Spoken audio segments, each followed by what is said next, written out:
Kali ini Mimin ingin share yaitu bagaimana cara install Kali Linux Dualboot dengan sistem operasi yang lain, misalkan dengan Windows 11 ataupun Windows 10. Pada dasarnya caranya hampir sama. Oke, untuk mempersingkat waktu karena dikhawatirkan video pembahasan ini kepanjangan, kita langsung praktek saja bagaimana cara install Kali Linux dan Windows 10 ataupun istilahnya Dualboot gitu ya. Oke, kita langsung praktek saja. Yang pertama tentu saja kita harus mengumpulkan dulu bahan-bahannya. Kemudian jangan lupa juga teman-teman masukkan juga untuk flash disknya ke komputer teman-teman. Kebetulan di sini sebenarnya saya ingin install Kali Linux di komputer yang lain. Di sini kita akan membuat bootable dulu untuk flash disknya, diinstal di komputer lain, walaupun komputer tersebut komputer lain itu sudah ada Windowsnya ya. Tapi saya akan buat 2 bot bahkan 3 bot sekaligus nanti ya. Oke, sekarang kita unduh dulu untuk ininya, untuk Kali Linuxnya. Teman-teman bisa masuk ke situsnya di kali.org ya, org kali.org. Nah, setelah masuk halaman ini kita langsung saja download. Nah, pada bagian ini kita akan langsung saja, karena kita akan 2 bot, kita pilih yang ini, install image ya. Nah, di sini saya akan memilih yang ini, installer. Teman-teman bisa cari yang lain, tetapi biasanya saya menggunakan yang installer. Silahkan teman-teman klik saja. Oke, setelah diunduh maka ini hasilnya seperti ini. Kebetulan yang versi 2025.3. Oke, setelah file ISO dari Kali Linuxnya sudah kita unduh, selanjutnya teman-teman buka rupus.ie. Tinggal ketik saja di Google setelah halamannya terbuka, karena untuk membuat portable itu banyak, bukan Rupus saja, tapi yang paling sering saya gunakan adalah Rupus Portable. Teman-teman unduh yang portable di sini ya, karena kebetulan saya menggunakan 64 bit untuk membuat bootable-nya di komputer ini, jadi saya pilih yang ini. Oke, setelah kedua bahan ini ada, kita buka Rupusnya, pilih yes.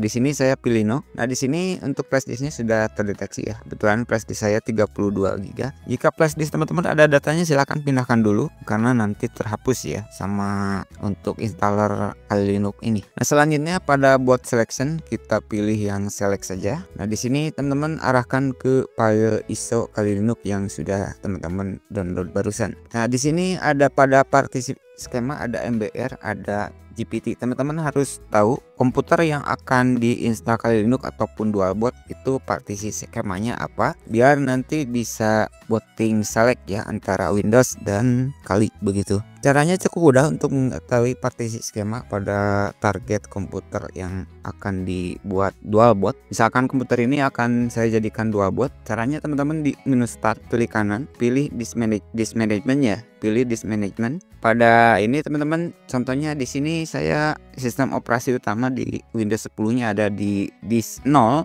karena ini data. Kebetulan untuk saya ini menggunakan SSD dan SSD-nya terpisah ya. Jadi ada 2 SSD, yang satu disk 0, yang satu disk 1 ya. Contohnya kita akan install di disk 0. Kita pilih properties, kita masuk ke volume. Di sini teman-teman bisa lihat partisi stylenya adalah GPT. Jadi kalau MBR silakan pilih MBR. Jadi di sini kita akan samakan, berarti partisi skemanya adalah GPT ya untuk targetnya begitu ya. Jadi teman-teman cek dulu partisi skema di komputer yang akan teman-teman install. Oke. Nah, kalau sudah kita ini untuk yang ini biarkan, yang ini saya biarkan. Kemudian untuk yang adpen-nya biarkan. Ini juga kita untuk file sistemnya kita pilih NTFS ya. Kenapa? Kita buka disk management lagi. Nah, di sini teman-teman bisa lihat karena memang kebanyakan untuk OS ini harus NTFS ya. Intinya kira-kira seperti itu ya. Clusternya biarkan default. Untuk adpen-nya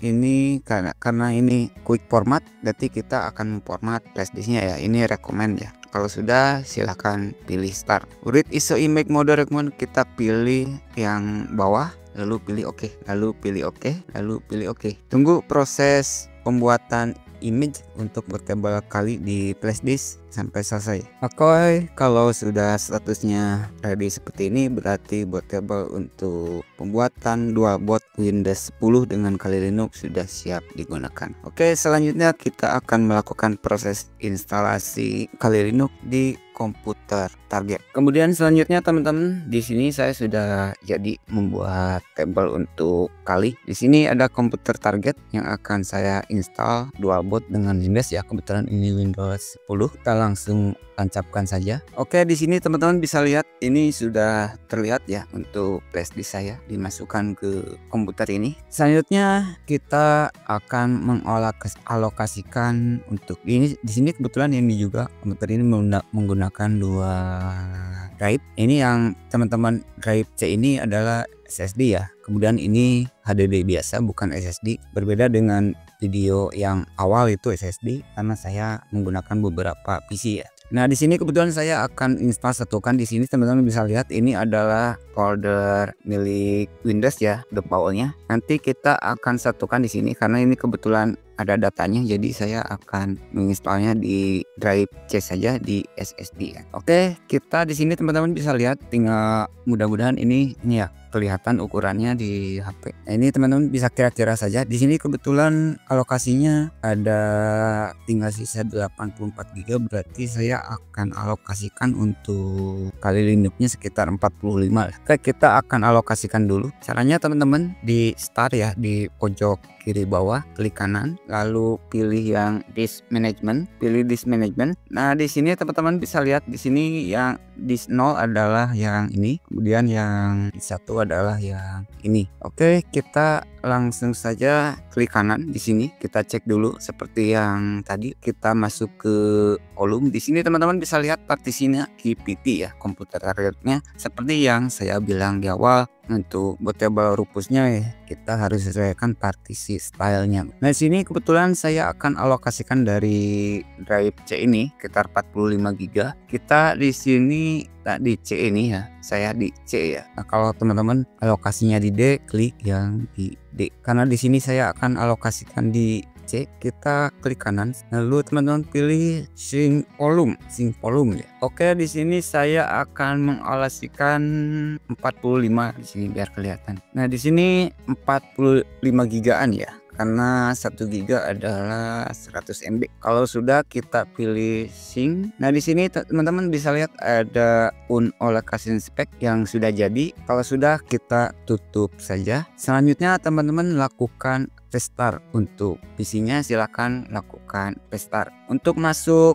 BIOS ada yang menekan tombol F2, Dell di laptop ada yang F6 tinggal disesuaikan, ada yang F7, F10 tinggal disesuaikan dengan motherboard ya. Nah, di sini ada F2. Nah, di sini kita sudah masuk ke setup BIOS. Kita untuk tampilan dari masing-masing BIOS tentu saja berbeda. Ini kebetulan saya demokan di Mobo Jadul. Kita masuk cari saja intinya yang berhubungan dengan bot gitu ya. Kemudian setelah masuk BIOS, kebanyakan rata-rata motherboard untuk pengaturan bot priority-nya ada di sini ya. Di sini masih default saya untuk nah ini default ya. Standarnya sebelumnya seperti ini, tetapi flash disk-nya terbaca ya. Nah, untuk Mobo lain bot priority-nya bisa diatur di sini, bisa naikin. Contohnya jika buat priority-nya flash disk, naikin flash disk ya. Tapi yang pasti ini jika kebetulan ini ya, karena memang beberapa motherboard berbeda. Di sini untuk Intel tidak bisa di F2 karena, tetapi yang penting ini ya, standarnya di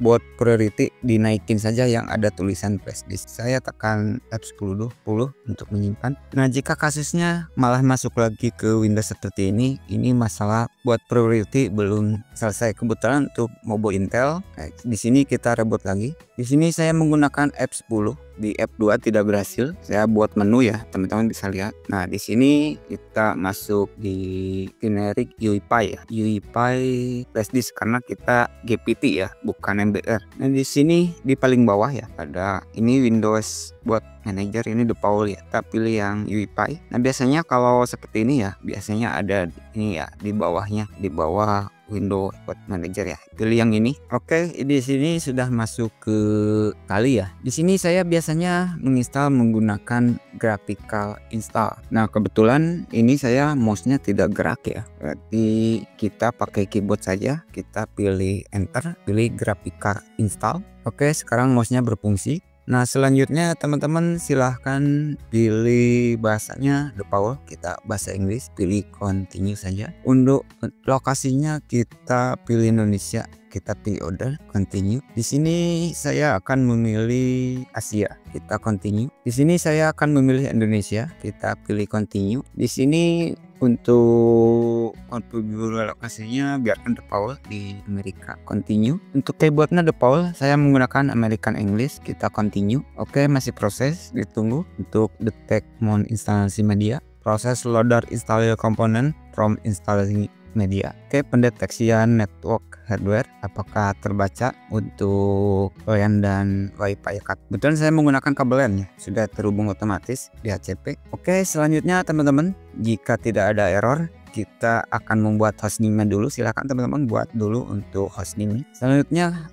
kalau hostname sudah dibuat, kita pilih continue. Untuk domainnya kosongkan, biarkan default, continue. Nah di sini teman-teman silahkan isi untuk setup user dan passwordnya. Kalau sudah dibuat silahkan pilih continue. Di sini saya langsung continue saja. Kemudian teman-teman passwordnya silahkan dibuat. Kalau sudah silahkan pilih continue. Nah di sini saya akan memilih yang ini atas karena kebetulan saya Pulau Jawa. Jadi saya pilih yang atas, pilih continue. Oke, proses pendeteksian partisi disk sedang dibaca. Nah, kemudian pada tahap ini teman-teman bisa langsung pilih yang manual, lalu kita pilih continue. Nah di sini teman-teman bisa lihat untuk yang ini ya. Teman-teman harus ingat jika kebetulan teman-teman di target komputernya ada 2 drive, ini yang versi HDD biasa, ini yang versi SATA tadi yang di C ya. Nah ini tadi teman-teman bisa lihat ada sisa lokasi ya atau free spec. Nah pilih yang free spec ini, kita pilih continue. Kemudian selanjutnya teman-teman silahkan pilih yang create a new partisi. Teman-teman harus ingat tadi berapa kapasitas harddisk yang teman-teman alokasikan, yaitu di sini saya 47,2. Di sini kita akan membuat 3 partisi, kita atur secara manual, yaitu ada untuk root, home, dan swap ya. Kita akan atur untuk root partisi dulu. Untuk root partisi saya akan alokasikan sekitar 21 saja atau 22, tidak masalah. Setengahnya biasanya saya untuk rootnya setengahnya 22 saja. Kalau sudah pilih continue, lalu pilih continue, biarkan di beginning. Nah di sini untuk examnya ini biarkan di sini, kita mountnya biarkan di root ya, karena kita membuat root dulu. Kalau sudah kita ini biarkan default. Kalau kita sudah pilih don't set up the partisi. Nah di sini teman-teman bisa lihat yang baru saja kita buat ya, yang ini. Nah selanjutnya ini ada sisa alokasi yang akan kita buat untuk swap dan home. Selanjutnya pada spec ini selanjutnya teman-teman klik continue lagi. Nah di sini kita langsung create new partisi saja. Nah di sini kita akan membuat virtual RAM swap. Nah kebetulan komputer ini saya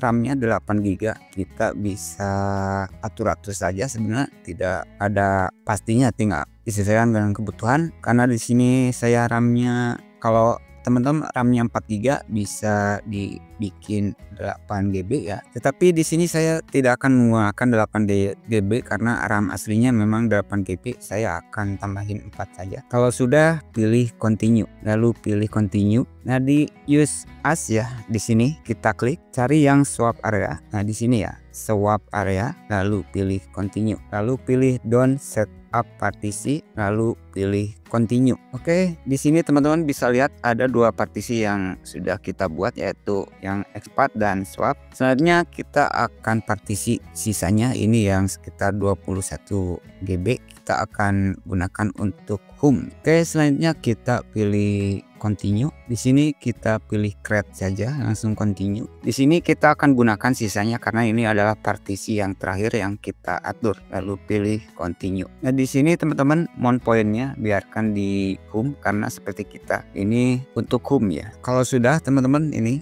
silahkan pilih don't set up partisi ya, continue. Nah di sini teman-teman bisa lihat ini yang tadi, yang partisi pertama kita buat yang 22. Kemudian yang kedua adalah yang swap, dan ini home-nya sudah jadi. Ini biarkan ya yang bisa. Nah kalau sudah teman-teman silakan finish partisi and wrap change disk. Lalu pilih continue. Lalu pada bagian ini kita pilih yes karena kita akan memformat semua partisi ya. Kita pilih continue saja. Oke, tunggu proses format partisi. Oke, sedang melakukan proses install base system. Kemudian pada bagian software selection di sini saya akan menggunakan yang default saja. Ini teman-teman, dulu pernah saya bahas putar genome juga ya. Di sini saya menggunakan yang default saja, lalu pilih continue. A few moments later. Oke, proses instalasi sudah selesai. Jika proses instalasi sudah selesai, teman-teman bisa langsung dicabut saja untuk bekas bootable Kali Linux-nya seperti ini. Saya cabut saja karena sudah selesai ya. Selanjutnya kita pilih continue. Oke, di sini saya akan menekan F10 untuk buat menu. Oke, di sini saya akan memilih yang ke bawah dulu, yang ke